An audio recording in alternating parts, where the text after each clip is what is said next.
وأنصر الإسلام بالأولاد الصالحين ذاك خير زادي.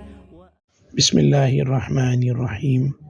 Respected listeners, the second story that we were going to discuss was the story of one of the governors of Kabul many years ago.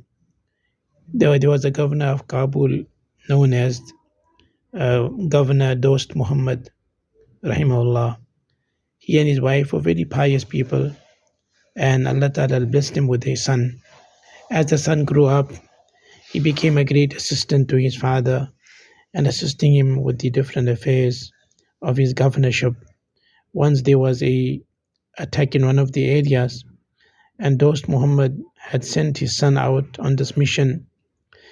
His son was gone on this mission to engage and clash with the army that was at a threat to them. After a few days, the wife of Dost Muhammad had noticed that my husband is looking very sad and miserable. And she inquired from him that what's wrong. He says, look, I've been informed via the information that our son was attacked. He was injured, but somehow or the other he managed to escape, and he is hiding somewhere. He's in concealment, and his army has been defeated. Our son is safe, but the mission has failed. It has not been successful.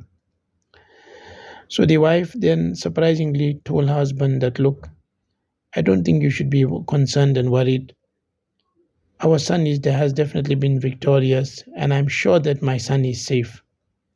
So the wife and husband were having this discussion. The wife, without any outer information, without any outer proof, was quite insistent on the fact that their son was okay and victorious and he was well. And on the other hand, the husband was disagreeing with her because he had information. The information that was relayed to him from the sources had said that no, that this boy was definitely injured and he's now in hiding. It so happened that this discussion continued, and after a few days, a second message had come to clarify the matter, that whatever was mentioned earlier was incorrect, and the son was quite safe, and alhamdulillah he was also victorious. So the husband summoned his wife and told her that, look, something doesn't come to my understanding.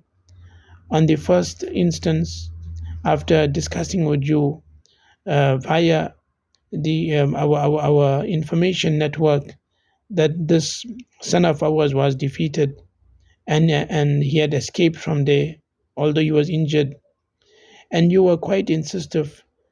On what basis did you? And look, alhamdulillah, what you have said is correct, and the news that we had received initially was wrong.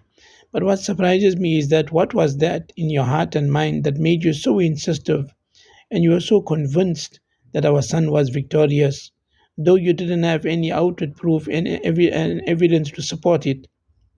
Look at the answer of a righteous mother. The mother then said, from the time this child was conceived in my womb, I had made two decisions in my life. I made two resolves in my life. The first resolve was this, that I, alhamdulillah, till the child was born, I never ate any morsel of food that was from a doubtful source.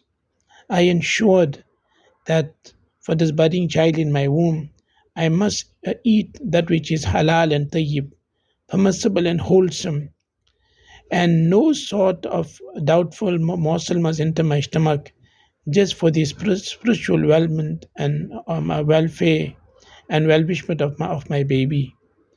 The second thing I did was this: after the child was born, whenever it was time to feed him, I would always ensure that I was in a condition of wudu. And these two habits I held on very religiously and very strongly upon them. During the pregnancy, I never ate anything that was of doubtful, let alone haram, but any morsel that was of a doubtful nature, I never allowed it to enter my system. And secondly was this: whenever I breastfed this baby, during the period of breastfeeding, it was always in a state of wudu. It's impossible that Allah subhanahu wa ta'ala, after such care, will make my son a coward and run away from the battlefield and not let him be victorious. I have yaqeen in the being of Almighty Allah subhanahu wa ta'ala. Respected listeners, this is the benefit of righteousness. This is the benefit of choosing the right partner. When you have a partner with good values in their life, this will be the outcome. Today we know that when a woman is pregnant, if she is not conscious of the laws of Almighty Allah subhanahu wa ta'ala, and all sorts of foods enter into her system, just for the with the idea of satisfying just the taste buds on her tongue. During a pregnancy, when a woman feel for many things, and sometimes they don't even realize that things may be doubtful, not haram, but of a doubtful nature, but that is also ingested because of their feelings and cravings. And secondly, we find that many a times when the woman is breastfeeding also, then how many of them make ihtimam and be concerned of being in the state of wudu? And many a times they are feeding the child in environments that are non-conducive. The TV is on, the music is on, different things are on, and she's breastfeeding the child. But we find that if the wife is righteous and she averts all this, Allah Ta'ala takes care and promises not only the physical welfare but the spiritual welfare of children. Allah Ta'ala make all the mothers and parents pious and righteous. وآخر دعوانا الحمد لله رب العالمين. الأخلاق في نفوسهم وأبعد الأشواك عن طريقهم، وقت الثمين له موسى